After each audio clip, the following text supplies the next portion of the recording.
Hello everyone, my name is Anand Kumar Jha और Java tutorial के पिछले वीडियो में हम लोगों ने बात किया था कि जावा के प्रोग्राम को कैसे लिखते हैं, कैसे उसको कंपाइल करते हैं, कैसे उसको रन करते हैं, उसके सिंटैक्स के बारे में जाना। तो आज की वीडियो में चलिए आगे बढ़ते हुए हम लोग जानेंगे वेरिएबल्स के बारे में। तो जैसा कि आप लोग जानते हैं कि सी या सी प्लस प्लस में पढ़ेंगे वेरिएबल्स के बारे में, उसकी डिक्लेरेशन के बारे में। तो वेरिएबल्स क्या है? जावा में भी वेरिएबल्स क्या होता है कि एक तरह का बॉक्स होता है जो आपके वैल्यू को स्टोर करता है। वेरिएबल्स आपके डेटा के वैल्यू के मेमोरी के लोकेशन का नाम है सिंपली।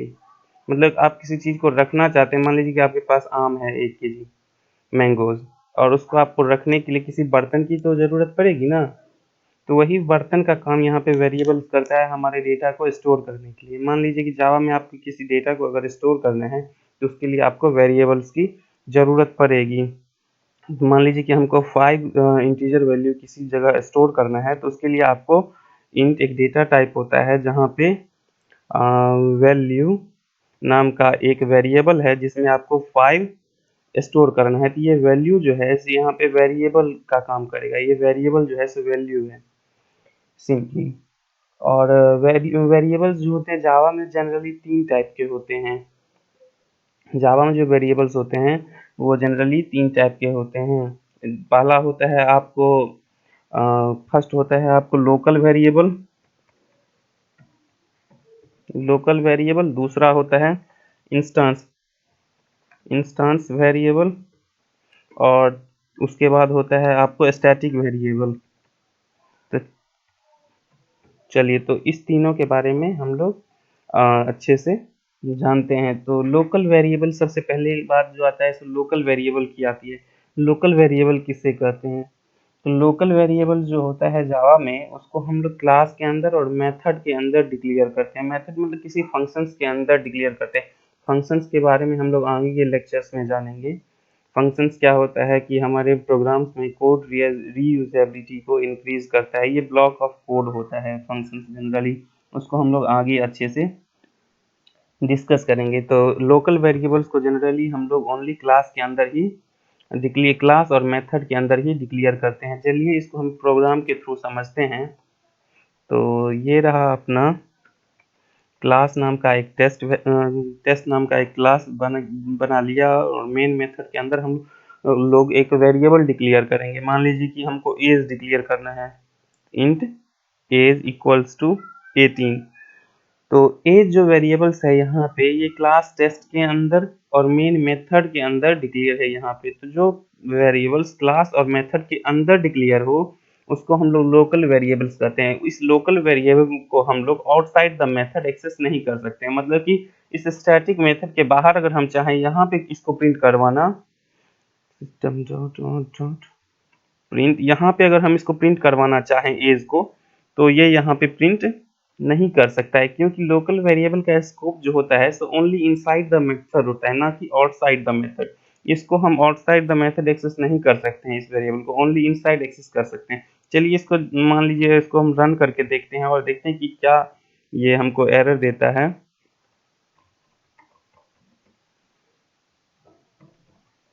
रन करने के लिए आपको बताए थे कि हम लोग कंपाइल करते हैं पहले तो जावा सी टेस्ट और जावा के नाम से। तो देखिए ये आइडेंटिफायर आ गया, ये बता रहा है कि ये इसको जानता ही नहीं है इस वेरिएबल को सिंपली, क्योंकि हम लोग इसको क्लास के बाहर जो है मेथड के बाहर एक्सेस कर रहे हैं। और जब ये लोकल वेरिएबल है तो लोकल वेरिएबल को हम लोग only inside the method access कर सकते हैं, ना कि आउटसाइड द मेथड। इसको हम चलिए इनसाइड द मेथड रन करके देखते हैं। तो ये रहा, और अब इसको हम लोग रन करेंगे तो ये सक्सेसफुली कंपाइल और एग्जीक्यूट हो जाएगा। तो देखिए ये यहाँ पे 18 हमको एज जो है सो प्रिंट करके दे दिया। तो यही हमारा जो है सो लोकल वेरिएबल्स है। तो चलिए अब अपना जो अगला वेरिएबल्स है वो हमारा ग्लोबल वेरिएबल। इसी तरह जैसे हम लोग इंट यहाँ पे डिक्लेयर किया इंट टाइप का डेटा टाइप, इसी तरह स्ट्रिंग में आप लोग स्ट्रिंग का यूज कर सकते हैं, डबल डेटा टाइप का यूज कर सकते हैं। लेकिन ये ध्यान रखिएगा स्ट्रिंग का एस जो होता है वो कैपिटल होता है। इसी तरह हम डिफरेंट डेटा टाइप्स का यूज कर सकते हैं। डेटा टाइप्स के बारे में भी हम जानेंगे वेरिएबल्स के बाद। तो चलिए अपना जो है सो उसके बाद आता है कि इंस्टेंस वेरिएबल। इंस्टेंस वेरिएबल को हम लोग ग्लोबल वेरिएबल्स भी कहते हैं। इसका मतलब ये है कि ग्लोबल वेरिएबल को हम लोग inside the class and outside the method declare करते हैं और इनिशियलाइज करते हैं। इसका इसका ये फ़ायदा हम लोगों को मिलता है कि इसको हम लोग कहीं भी एक्सेस कर सकते हैं किसी भी मेथड के अंदर में। तो चलिए इसको भी हम कोड के थ्रू समझते हैं। मान लीजिए कि हमारे पास 2 वैल्यू है। मान लीजिए कि हमारे पास जो है तो 2 वैल्यू है। एक है आपको इंट एक्स का वैल्यू है 5 और इंट एक्स का वैल्यू 5 है और इंट वाई का वैल्यू जो है सो 10 है और हमको क्या करना है कि 5 और 10 का सम निकालना है। तो एक हम मेथड बना लेते हैं अपना वाइड नेम का, वाइड ऐड, और इसमें हम लोग system dot out dot print इसको प्रिंट करवा लेते हैं सिंपली एक्स और प्लस वाई को यहाँ पे। और दूसरा हम जो है सो ये अपना जो है कहाँ के ये, और हम लोग सबसे पहली बात ये है कि हम लोग जब किसी मेथड को बनाते हैं और उसको हम लोग अगर कॉल करना चाहते हैं तो इसको हम लोग ऑब्जेक्ट के थ्रू, क्लास के ऑब्जेक्ट के थ्रू कॉल करते हैं स्टैटिक के अंदर। स्टैटिक अगर कीवर्ड मेथड लगा रहता है तो उसको ऑब्जेक्ट के थ्रू ही कॉल करना पड़ता है क्योंकि ये इंस्टेंस क्लास का बन जाता है। तो अगर हम यहाँ पे ऐड को अगर प्रिंट करवाना चाहते हैं, ऐड के अंदर में जो भी वैल्यू है उसके लिए हम लोग पहले क्या करना पड़ेगा, टेस्ट नाम का एक ऑब्जेक्ट बनाना पड़ेगा। ऑब्जेक्ट बनाना पड़ेगा टेस्ट क्लास का।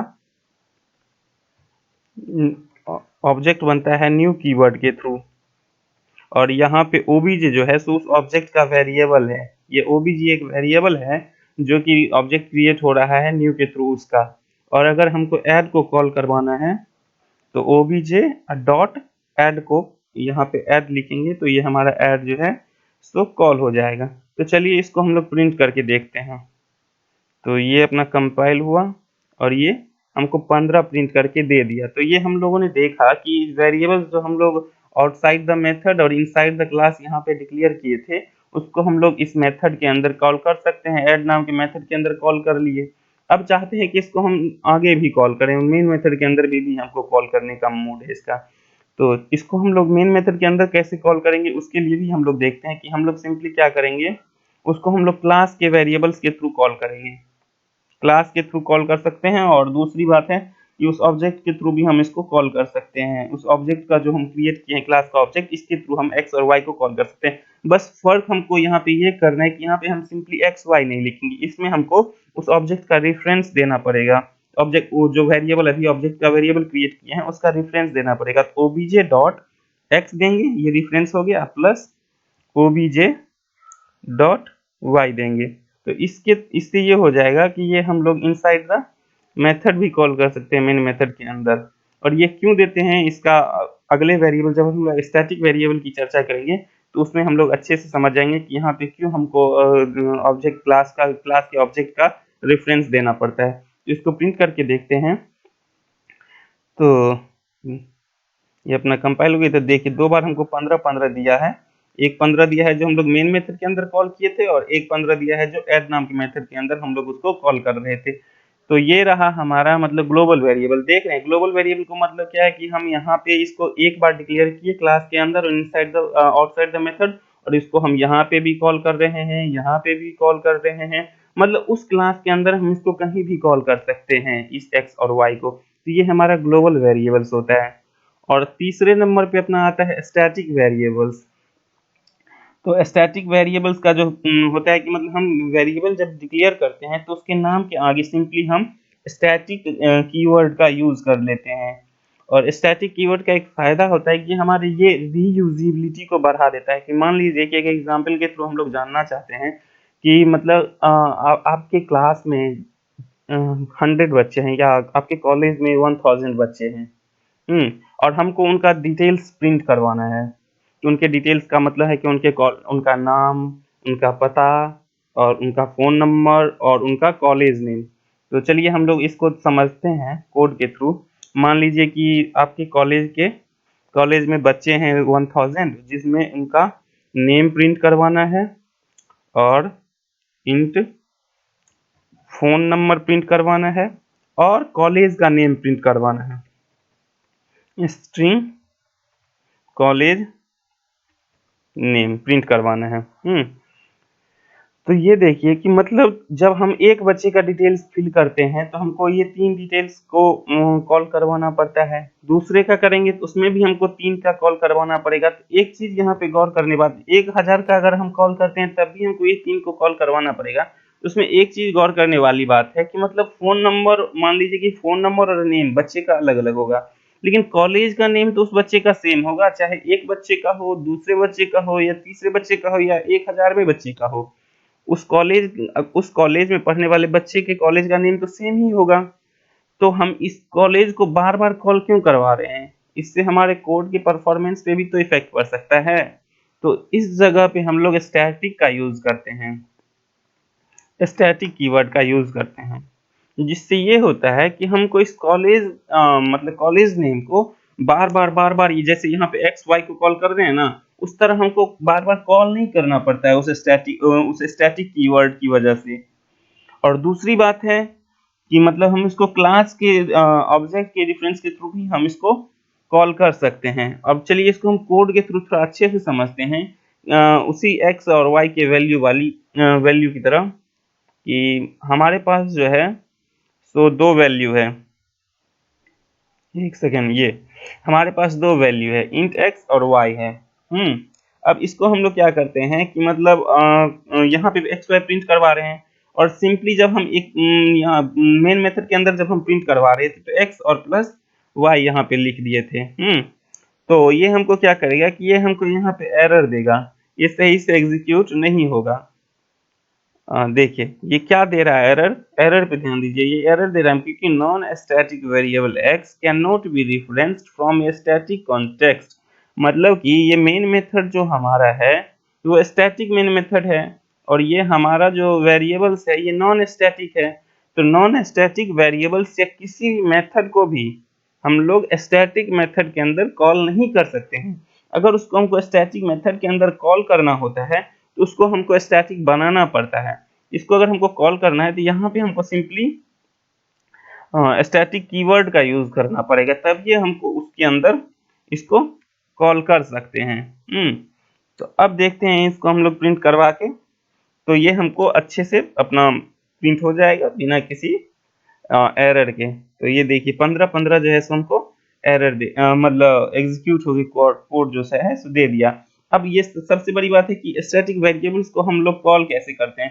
तो स्टैटिक वेरिएबल को हम लोग 3 तरह से कॉल कर सकते हैं। एक बार डायरेक्टली भी कॉल कर सकते हैं, क्लास के नेम के थ्रू भी कॉल कर सकते हैं और यूजिंग रेफरेंस वेरिएबल जो हम लोग करते हैं मतलब ऑब्जेक्ट का रेफरेंस क्रिएट करते हैं उसके थ्रू भी कॉल कर सकते हैं। तो चलिए हम लोग देखते हैं इस तीनों तरीके से इसको कॉल करके। तो सिंपली हम लोग यहाँ पे क्या करेंगे, एक वेरिएबल्स बनाएंगे static int x equals to 100, इसको हम लोग कॉल कर देते हैं।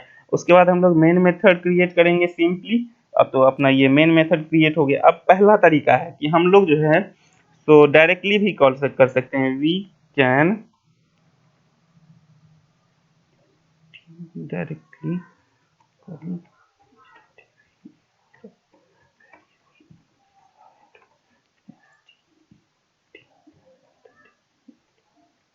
स्टैटिक मेथड के हम लोग स्टैटिक वेरिएबल्स को डायरेक्टली भी कॉल कर सकते हैं। तो चलिए इसको समझते हैं simply. System dot out dot print ln, ये प्रिंट एलन है तो इसके अंदर हम लोग एक्स को यहाँ पे कॉल कर रहे हैं। तो ये हमको देख रहे हैं क्या दे रहा है। देखिए ये हमारा सक्सेसफुली जो है सो एग्जीक्यूट और कंपाइल और एग्जीक्यूट होके 100 जो है सो हमको आउटपुट दे दिया। और इसी को हम लोग एक बार देखते हैं कि इसको स्टैटिक कीवर्ड को जो है सो रिमूव कर देते हैं। ये भी आपको दिखा देते हैं ताकि ध्यान रहे आपको। तो देखिए ये नॉन स्टैटिक है और इस नॉन स्टैटिक बना दिया स्टैटिक कीवर्ड को, तो उसको हम लोग एक्सेस नहीं कर सकते हैं। तो ये आपको ध्यान रखना है कि अगर स्टैटिक वेरिएबल्स है तो उसको हम लोग स्टैटिक के अंदर ही कॉल कर सकते हैं। स्टैटिक बनाना पड़ेगा स्टैटिक के अंदर कॉल करने के लिए। तो ये पहला तरीका है कि डायरेक्टली कॉल कर सकते हैं, फर्स्ट वे है। अब दूसरा तरीका है कि हम लोग ऑब्जेक्ट जो पहला क्लास के नेम के थ्रू एक्सेस कर सकते हैं और तीसरा जो है सो ऑब्जेक्ट के थ्रू कॉल कर सकते हैं। दूसरा तरीका है we can access static variable using class name. हम लोग दूसरे तरीके में क्लास के नेम के थ्रू भी उसको एक्सेस कर सकते हैं स्टैटिक वेरिएबल को। तो उसको देखते हैं एक्सेस करके। तो क्लास का नेम अपना क्या है, टेस्ट है, तो अपना सिंपली यहाँ पे टेस्ट डॉट लगा के हम लोग एक्स को एक्सेस कर लेंगे डॉट ऑपरेटर के थ्रू। तो चलिए इसको भी हम लोग एग्जीक्यूट करके देखते हैं। तो सबसे पहले हमने कंपाइल किया, सक्सेसफुली कंपाइल हो गया, उसके बाद रन किए। तो देखिए 100 दे रहा है पहले वाला, जो कि हम लोग डायरेक्टली एक्सेस कर रहे थे, दूसरे क्लास के नेम के थ्रू एक्सेस कर रहे थे।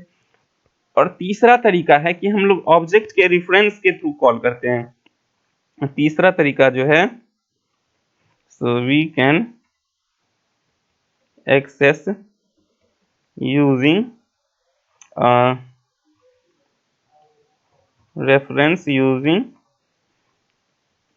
Class object. क्लास के ऑब्जेक्ट के थ्रू रेफरेंस, ऑब्जेक्ट के रेफरेंस के थ्रू हम लोग कॉल कर सकते हैं। तो जैसे कि इसका ऑब्जेक्ट बनाना है टेस्ट नाम का, तो टेस्ट लिखेंगे, obj equals to new keyword का यूज करेंगे, क्योंकि न्यू कीवर्ड के थ्रू हम लोग जो है सो किसी भी चीज का ऑब्जेक्ट क्रिएट करते हैं जावा में।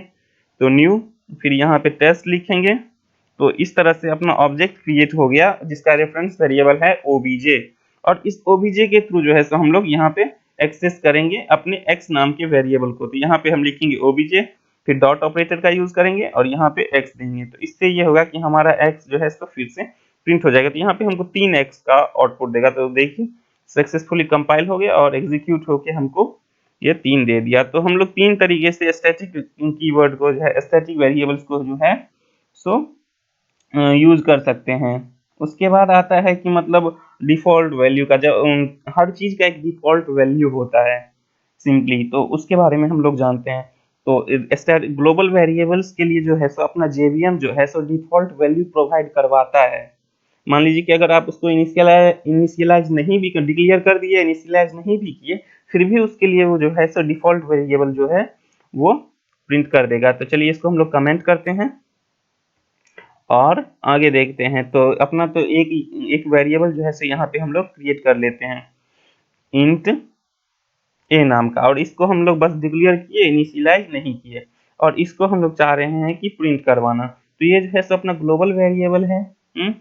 और इसको हम लोग यहाँ पे प्रिंट करवा रहे हैं। तो इसका डिफ़ॉल्ट वैल्यू जो है सो वो हमको इंट टाइप का है, तो इंट डेटा टाइप का जो डिफ़ॉल्ट वैल्यू होगा वो हमको वो प्रोवाइड करवा देगा। तो इसको चलते हैं और इसको हम लोग कॉल करके देखते हैं। तो पहले बता दिए कि ये स्टैटिक नॉन स्टैटिक है, और यहाँ पे स्टैटिक मेथड है। तो नॉन स्टैटिक के अंदर में स्टैटिक को कॉल करने, स्टैटिक के अंदर में नॉन स्टैटिक को कॉल करने के लिए हम लोग 3 तरह से यूज कर सकते हैं। तो हम लोग पहला टेस्ट के क्लास के नेम के थ्रू इसको कॉल करते हैं। तो यहाँ पे हम इसको कोई वैल्यू नहीं दिए हैं, तो देखते हैं कि हमको रन करने पे क्या वैल्यू प्रोवाइड करवाता है। तो अच्छा, कांट फाइल सिंबल, देखते हैं कहाँ पे दिक्कत आ रही है। अच्छा, एक्स दे दिया है, वहाँ पे ए है। चलिए, तो ये अपना हो गया और इसको हम लोग फिर से, तो ये देखिए कंपाइल हमारा हो गया। Non static variable can not be reference static context, ये क्या हो रहा है, स्टैटिक तो लिए हुए हैं फिर भी ऐसा दे रहा है क्या। चलिए कोई नहीं, देख लेते हैं दिक्कत क्या है इसमें। ये बना लिया, ऑब्जेक्ट बना लिए इसका, इसमें है बड़ी बात क्या है। चलिए यहाँ पे वो बीजे यूज कर लिए। तो देखते हैं अब। तो देखिए अपना कंपाइल हो गया और इसको हम लोग अब रन करते हैं। तो ये रन होके देखिए 0 प्रोवाइड किया। ये डिफ़ॉल्ट वैल्यू हमको इंटीजर का दे रहा है। इंटीजर का डिफ़ॉल्ट वैल्यू है सो 0 होता है। तो कंपाइलर जो है सो हमको जेवीएम जो है तो ग्लोबल वेरिएबल्स का डिफ़ॉल्ट वैल्यू हमको प्रोवाइड करवाता है, लेकिन लोकल वेरिएबल्स का डिफ़ॉल्ट वैल्यू वो हमको प्रोवाइड नहीं करवाता है। मान लीजिए कि अगर इसी एक्स को यहीं पे हम डिक्लेयर करते हैं इनसाइड द मेथड, और अब अगर इसको हम लोग एक्सेस करना चाहें, तो यहाँ पे एक्सेस करना चाहें, तो ये हमको मान लीजिए कि फिलहाल अभी हम इसको 10 दे दिए और एक्सेस करके देखते हैं तो ये हमको क्या आउटपुट, तो ये हमको फिलहाल अभी 10 आउटपुट देगा, क्योंकि यहाँ पे हम इसको डिक्लेयर इनिशियलाइज किए हैं 10 से। लेकिन अगर हम इसको 10 से इनिशियलाइज ना करें और तब इसको प्रिंट करवाएं जैसे हम लोग ग्लोबल वेरिएबल्स को प्रिंट किए थे, तो ये हमको आउटपुट नहीं देगा, क्योंकि ये बताएगा कि वेरिएबल्स जो है, तो मतलब मेथड के अंदर में लोकल वेरिएबल्स को हमेशा इनिशियलाइज करना ही पड़ेगा आपको। विदाउट इनिशियलाइज किए हुए आपको वो एरर दे देगा। उसी तरह स्टैटिक का भी वो हमको क्या कहते हैं कि डिफ़ॉल्ट वैल्यू प्रोवाइड करवाता है और लोकल का डिफ़ॉल्ट वैल्यू प्रोवाइड नहीं करवाता है। तो इंट का जो डिफ़ॉल्ट वैल्यू होता है इंटीजर टाइप का,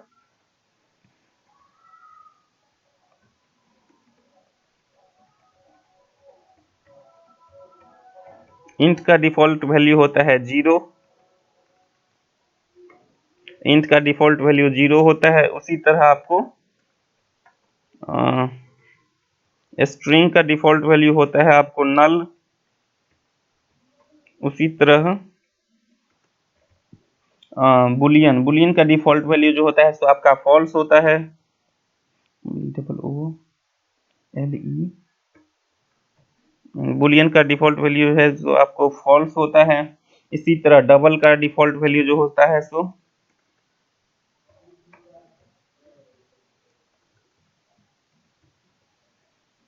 डबल का डिफ़ॉल्ट वैल्यू जो होता है सो आपको 0.0 होता है।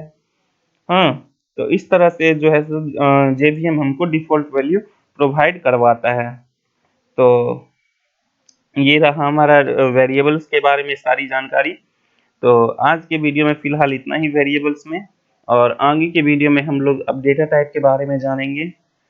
तो फ़िलहाल आप लोग प्रैक्टिस करते रहिए जिस साइट के बारे में हम लोगों ने बात किया था उस साइट पे, और जावा में तो हम हैं ही। अगर कोई क्वेश्चन हो तो आप लोग कमेंट बॉक्स में डाल सकते हैं, और वीडियो कैसा लगा इसके बारे में भी बताइए, और सब्सक्राइब, लाइक और शेयर करिए। धन्यवाद। Thank you for watching this video.